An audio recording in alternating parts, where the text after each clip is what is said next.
let's cut to the chase, man. Here's why you can't get started in Hydra in Raid Shadow Legends. 3 are the most crucial by far, man. An AoE block buffs champion. Absolutely crucial as hell against Hydra. A reliable provoke champion on your team is key, and a crapload of AoE healing, okay? Those are the 3 main pillars of Hydra that, if you don't have all 3 of those, you're just not gonna break like 1.5 million damage at best. You're just not. Some other lesser tools to try and bring to the table, some secondary tools that you can start to build on once you've got the first 3 taken care of, are going to be max HP damage, that includes HP burn as well. Decreased defense debuffers on an AoE, I'm going to throw weaken into that category as well. Decreased attack debuffers, very, very key for surviving against the Head of Wrath and its big old sort of counterattack swings. Decreased speed debuff and increased speed buffs. These ones are a little bit controversial. Whenever a decapitated Hydra head revives, it takes way reduced damage for a long old time, and so having decreased speed debuffs against those Hydra heads makes it so that you waste a lot of turns attacking in and doing nothing to that Hydra head. So as your team gets more developed, you might want to rethink your AoE decreased speed champions and how you're using those. But when you're just getting started in Hydra, just slowing the Hydra heads down just buys you more time to get off more healing and just live, you know, which is the biggest problem when you're getting started in Hydra for the first time. You're also going to want to bring revivers if you can, at least 1 per team. And finally, debuff cleanse, at least 1 champion on the team that can be removing all of those poisons, those true fears, etc. And actually, finally, is AoE perfect veil buff champions as well. They're going to help out a hell of a lot with those true fears against the Head of Torment. That's a hell of a lot of tools, man, to try and squeeze into your Hydra team, but there are certain champions in this game that you'd be surprised at how many boxes they can check when it comes to Hydra. So what is up guys, this is Cobb. Welcome to the account of Mr. Aim King, where we're going to be building Mr. Aim King a couple of Hydra teams to help him get started into normal and hard mode Hydra for the very first time. And we're going to be covering all kinds of example champions as well that touch on a lot of these roles that you can look out for on your own account and use yourself to get started in Hydra as well. Let's do this, man. Before we do, if you're looking to start off a new Raid Shadow Legends account, man, make sure to get that done by using my beginner promo link. The time has just never been better to start a new Raid account or to invite a friend to start playing Raid as well, using that link down below, man, at the top of the description box. Click that link on your laptop or PC, use it to make your new account, man, for Elnaril as your free starter legendary champion, whole bunch of free epics as you level up your account as well, and of course, Thorlin Foulbeard completely for free on day 1 of your new account as well by inputting beginner promo code Demon Slayer. Oi, oi, oi, oi, oi, strike while the iron is hot, man. First and foremost, your block buffs type champions. What are your options that are like somewhat accessible that you could actually realistically expect to have on your account fairly early on? Hydra's really tough to get into, so don't feel too sad if you don't have any other champions that we cover on this list, but Ugo is a fantastic option. Epic magic affinity champion that you can just pull from your ancient shards if you get lucky on those, and Ugo brings not just an AoE decreased defense, which is another one of the tools that we really want to bring, but also a 100% land rate block buffs debuff as well, on a 310 cooldown. You can't really ask for more than that, except Ugo delivers more than that. Also bringing some debuff removal on a 410 cooldown on the A3, as well as a whole bunch of healing on the A3 as well. So, bro, Ugo checks like 4 boxes from the list that we touched on at the start of the video. Ostrok's Boneglaive is another very solid option. Brings a little bit of debuff removal as well on the A1. Brings on the A2 and attack all enemies, 310 cooldown. If 4 or more enemies are alive, this is the only one you care about, this part of the skill right here, into Hydra, has a 100% chance bugged of placing block buffs debuff on each enemy for 3 turns. So long old duration on Ostrok's block buffs debuff, exactly what you're looking for, and also brings some debuff removal as well on a 410 on the A3. Funnily enough, even as a Void Epic Champion, it doesn't bring as much to the table as Ugo, but beggars can't be choosers when you're getting started, and Ostrox is definitely a great champion. Next most accessible is going to be Umbral Enchantress, who all you need to know about Umbral, forget the provoke on the A3, very finicky ability. I wouldn't mess around with it in Hydra, but on the A2, 310 cooldown, attack all enemies, 100% chance bugged of placing block buffs debuff. That's all you need to know. She's a bit of a one-trick pony and not the best of the 3 options, but definitely not bad at all and better than nothing. And so for us on Mr. Aim's account, the choice is clear. We're going to go ahead and key in the Ugo, who we are in the process of leveling on this account in as one of our healers, as our decreased defense champion, and as our block buffs champion, most importantly. Champion number 1 down for team number 1. Next up then, this brings us to our provokers, right? The next most absolutely crucial rule to be looking at into Hydra. Honestly, one of the better starter provokers is the champion I'm in the middle of building right now on my free-to-play account, man. It's actually Seeker. Seeker's not a bad champ at all. Brings all kinds of 10 meter fill and extra 10 action going on the A2, which is lovely. But the A1, dude, it's a 50% land rate double hitter chance to provoke on the A1. Of course, not absolutely reliable, but as far as budget champions go, you might want to level a Seeker anyway for the likes of Faction Wars, Tag Arena, that kind of thing, you know? And so if you're in the early game in your account, you're looking for good, reliable A1 provokes like Seeker has right here. Also in the Undead Hordes faction, you've got access to Husk, who has a very, very similar A1. His is a double hitter provoke also, but it's only a 40% land rate on hit. So a little bit less reliable, but Husk brings the pain in all other ways with his 410 cooldown A2, dealing AoE damage based on enemy max HP. So he's like a provoker slash damage dealer sort of option that you can turn to as well. Again, not a reliable provoker, but can help you get started. If you want to go super budget with your provoker, you can even look to Master Butcher, which, again, this isn't like a recommended build. This is a I really want to start doing HYDRA, but I don't have a single provoker on my account kind of build. You might turn to Master Butcher, man, because he brings a 410 cooldown provoke on his A2, but he places provoke on the enemy for 2 turns. And so if you have a nice and fast Master Butcher and a bunch of like increased speeds on your team and stuff, and you can get him around again to using this skill quickly enough, he can actually buy you a lot of time against the Head of Decay. He does also have a small chance to provoke on his A1 as well. So Master Butcher's like the best hyper budget option. But honestly, another just absolutely sleeper OP option is the free legendary login reward champion that you get after playing for 9 months.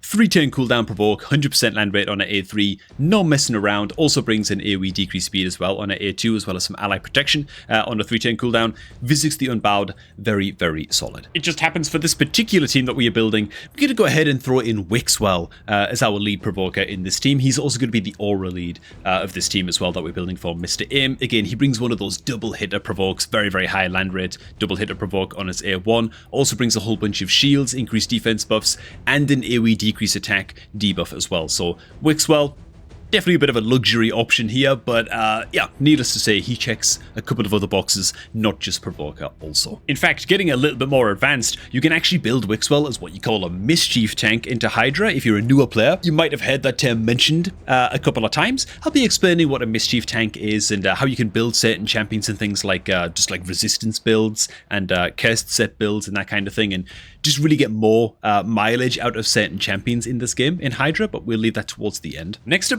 this brings us to our AoE healers. Now, I see a lot of newer players tend to Scylla the Drakes for the AoE healing. Generally speaking, not the best idea. Unless you're absolutely desperate, okay? Unless you're absolutely desperate, you've literally got no other option for just like some AoE healing on your team. Hey, healing's not going to be enough, okay? It's not going to be enough into HYDRA, and so if you're so desperate that you're throwing Scylla the Drakes in and expecting her to pop off, I don't care if she's like 330 speed in a relentless set, okay? She's not going to offer enough healing. Probably even into normal mode HYDRA, you know? That said, she does at least bring a revive as well on her A3. Not that you would be booking your Scylla the Drakes to get this book down or anything. So, look, man, desperation players, you can start with Scylla the Drakes, but ideally, you've got something a little bit more like a Rector Drath. Okay, a Rector Drath is going to bring all kinds of AoE healing on a 410 cooldown. Huge AoE heal, actually based on Rector Drath's max HP, which is great. Then after healing, place a Perfect Veil buff. There's another one of those boxes checked from the list for 2 turns on allies with full HP. Or if it doesn't full heal allies, it instead places a continuous heal buff on them instead. And so, yeah, she gets a lot done. Her passive is also pretty solid. Whenever an ally under Veil or Perfect Veil gets a turn, heal them by 10% of the max HP, which is just also quite solid. And she takes care of the revive job as well. So Rector, great AoE healer, also doubling up as a reviver and Perfect Veil buffer. Also in the Knights Revenant faction, we've got ourselves a happy little Doom Priest. Doom Priest is great because you just build her to be fast as hell. She's kind of like Haikatoon, except way better at this job into HYDRA, right? Her heal, it's not quite as big every time she gets a turn, but she removes a random debuff from every single ally on your team every time she gets a turn as well, which when you're dealing with all these, dude, poisons and provokes and true fears and dude, there's just a lot to deal with into HYDRA, you know, as I'm sure you know. And so Doom Priest can do a really good job in just like a nice, fast, relentless set as well. Again, not enough healing to be a solo healer by any stretch, but she can do a hell of a damn good job supporting. Another option you could consider as to go, again, is like a secondary healer. Definitely can't do the job on its own. Brings a little bit of healing on his A2. It's an attack all enemies, plays increased speed buff, which is nice to have when you're just getting started, and then heals all allies by 15% of To-Go's max HP. So build him nice and beefy. He doesn't need any accuracy.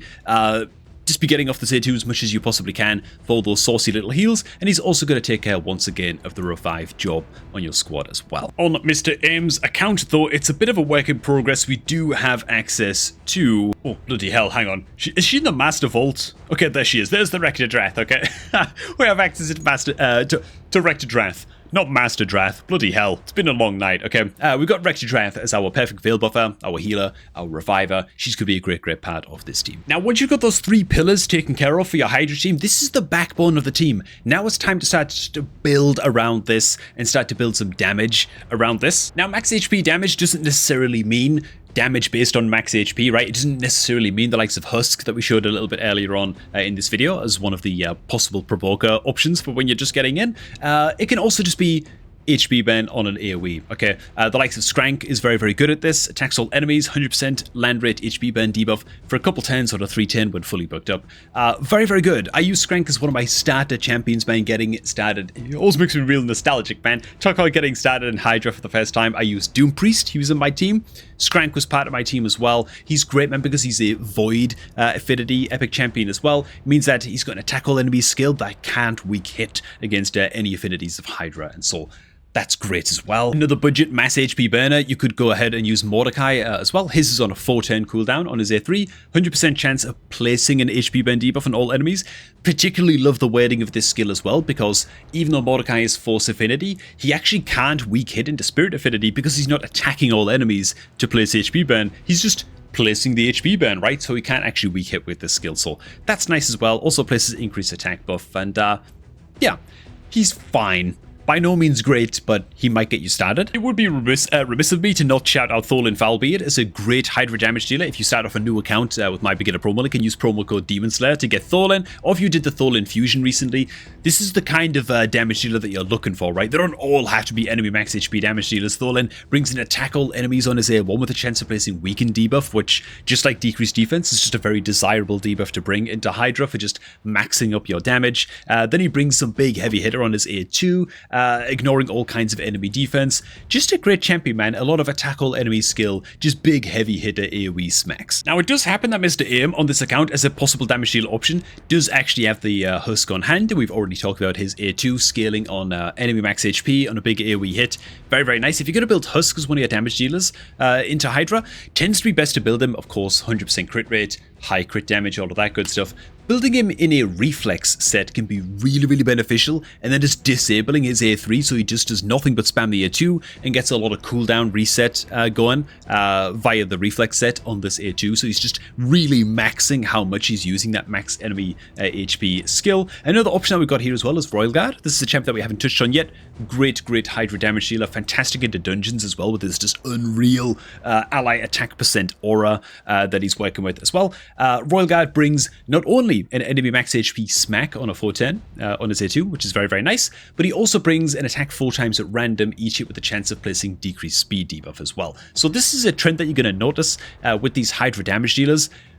They're not just bringing damage to the table, unless they're like literally a Crizia and it's just like ungodly, just ridiculous, stupendous damage, okay? They're almost always bringing damage, plus a little bit of something else. They're always bringing max HP damage, and then they're checking one of the other boxes that we talked about at the start of the video as well, right? So for Royal Guard, it's max HP and it's decreased speed. For Husk, it was max HP and it was a chance to provoke on his A1, right? So he's checking multiple boxes. Now on this account, the damage dealers we've got to work with are a lot more luxurious. We've actually got Thor, very, very recently built on this account, which is great. And we've got Ninja. So Ninja is going to be bringing an HP burn. Also buffs himself up as well with Perfect Veil, which is fantastic. So he's a very, very safe damage dealer to bring into Hydra. And as for the Thor, just a crap load of attack all enemies. Huge damage on both of his AoE skills, on his A2 and on his A3. And on his A3, he also places decreased speed debuff as well. So yeah, Thor just claps cheeks, man. I still use Thor in my hardest hitting Hydra team to this day on my main account, man. So just a very, very good champion. Now, with this final spot, what you want to do is just go through the rest of your roster. You've taken care of a couple of damage dealers, you know. You got the provoke handled, you got the block buffs handled, you got some good AoE healing. That's all taken care of. What does your team lack at this point? Which boxes have you not checked at this point? Well, we don't really have a lot of debuff cleanse on this team. Besides Perfect Veil and increased defense from the Wixwell, we don't have a lot of buffs going on this team either. Things like increased attack and strength and even increased speed. We just don't have access to these, so that's all things that we could be looking at as well. If you're in a super beginner phase of your account, you might look at something like just throwing a Haikatoon in there, literally just disable her A3 and just make her spam her increased speed buff as much as possible.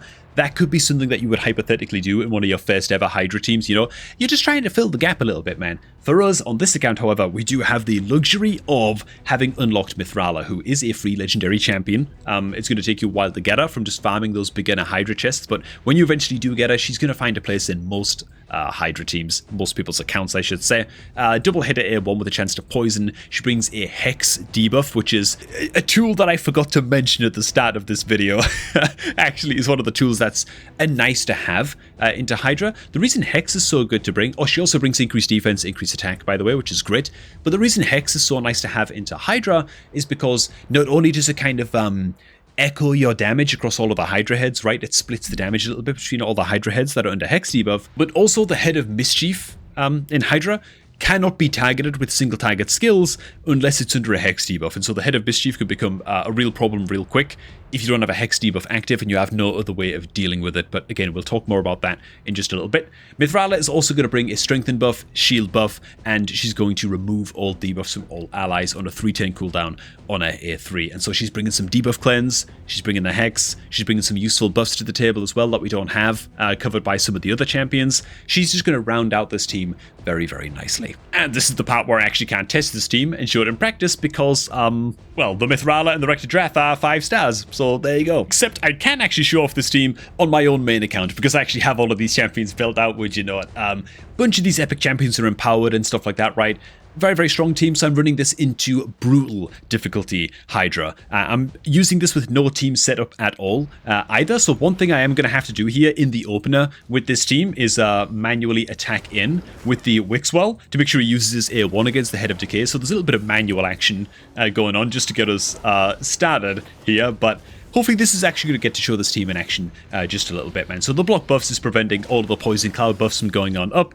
The Head of Mischief, if anyone tries to steal the buffs off of my team, it doesn't make any difference at all because the block buffs is up, preventing that steal from ever happening. Again, I'm just going to focus on making my Wixwell spam uses A1 against the Head of Decay as long as the Head of Decay is up. But you can see that this team is nice and safe. Again, of course, my gear is like more advanced than the account that I'm taking over as part of this video, but hopefully you can see how the team is working just fine here, right? We're not just surviving and just pumping out crazy good damage, we're doing it pretty comfortably as well at the same time. Good Hex debuff uptime, plenty of HP burn.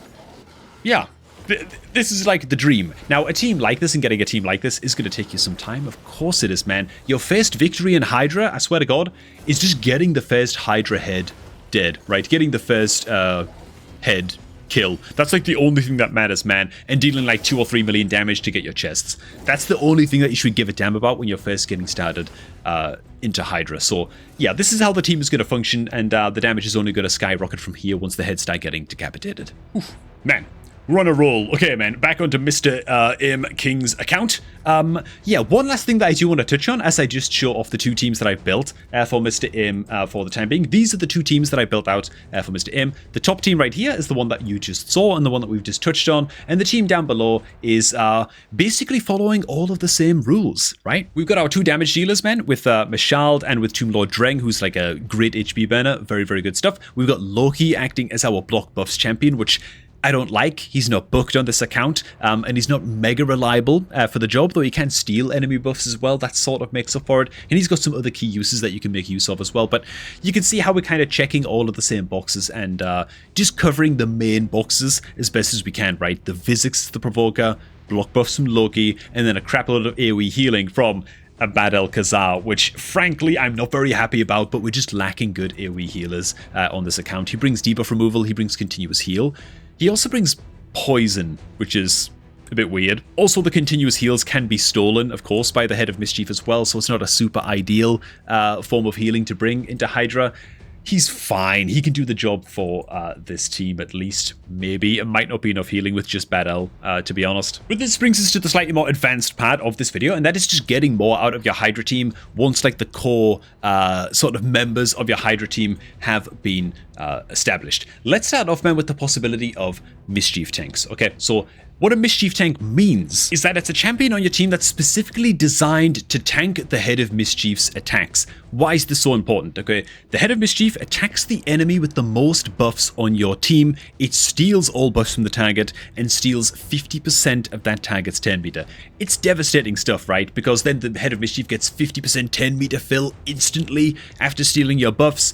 It can be really, really rough, man, if the Head of Mischief is running rampant through your team. Now, when you're just getting started in HYDRA, you're not going to be able to deal with this very well. Your best option is just going to be to kill the Head of Mischief quicker, you know? Like, you're not going to be able to build a specific tank to tank the Head of Mischief's attacks. But once your account is a bit more developed, you can take specific champion types in this game and build them as what you call a Mischief tank. So what does that mean, and what does a champion like this look like? So the reason that I'm using this team as the example is because Mr. Wixwell here, if I can just click on it, bloody hell, brings a very, very key tool that allows him to be a Mischief tank. What is that tool, okay, and how do you spot it on other champions?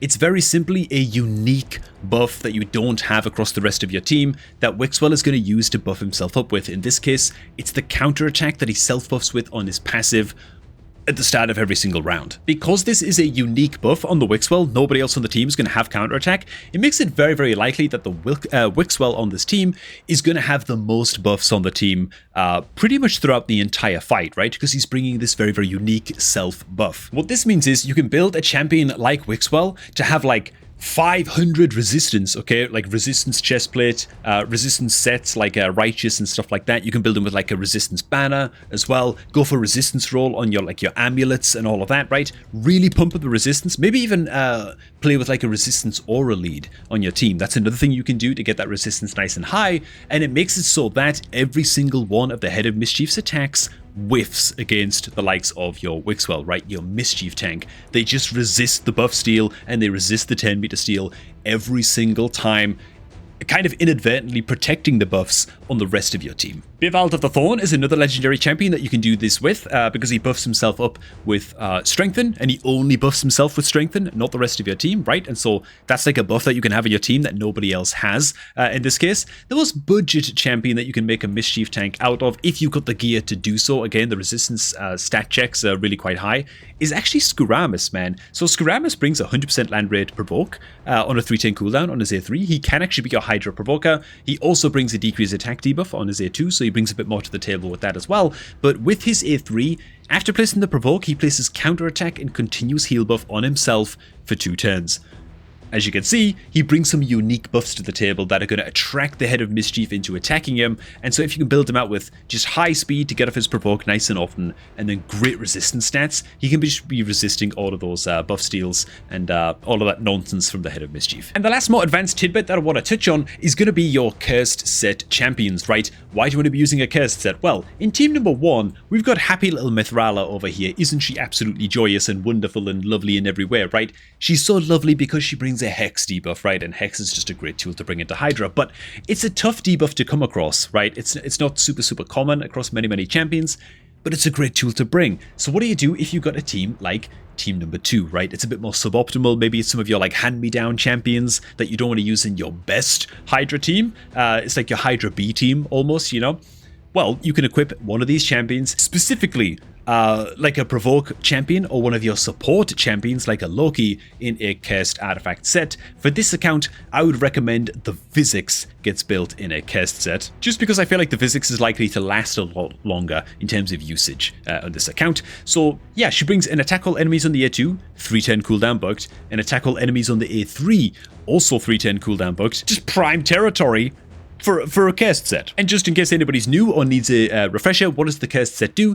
50% chance to place Hex debuff for 2 turns. Now, when it comes to collecting your cursed gear and your cursed artifact pieces, You want to bear this in mind that you're going to want to be equipping this on not your damage dealers, but on your support champions, on your provokers, any champion on the team that's like a support or whatever that also has like attack all enemies skills. Loki can work as this option as well, because on Loki's A1, he actually brings an attack all enemies A1, and so Loki's actually a fine option to go ahead and throw in a cursed set as well. But when you're collecting your cursed gear, it means that you're not looking for damage stats. You're looking for speed, you're looking for defense percent, you're looking for HP percent, mostly speed. You know, you want as much speed as possible on your cursed set guys, because it's almost always going to be placed on a support type champion. And boom, there you have it. The most quick, rapid fire, rap god, God, I need to rest my voice, comprehensive beginner guide, man, for getting started in HYDRA for the very first time on your account that I think I've ever authored on this channel. I'm going to go to sleep because it's 6:30 in the morning, and I stayed awake all night to do this account takeover because there was a power cut for like 5 hours in my hometown just as I was about to start this thing, and I vowed to Mr. Aim that I was going to get to his account tonight, and by gum, I want him to wake up tomorrow morning knowing that this account takeover is done and that his HYDRA teams are planned out. So thanks for watching, guys. Hope you all did enjoy. I'm going to go get some sleep. And hey, man, if you're looking to start off a new Raid Shadow Legends account, man, click on the beginner promo link that is down below at the top of the video description box, man. It means a lot to me if you sign up using that link, or send that link to a friend if they're looking to get started in Raid Shadow Legends as well. Use that link to create a new account, man, for the best start possible in Raid Shadow Legends, man. Hey, thanks for watching. Now I'm going to catch all of you all just a tad bit later, man.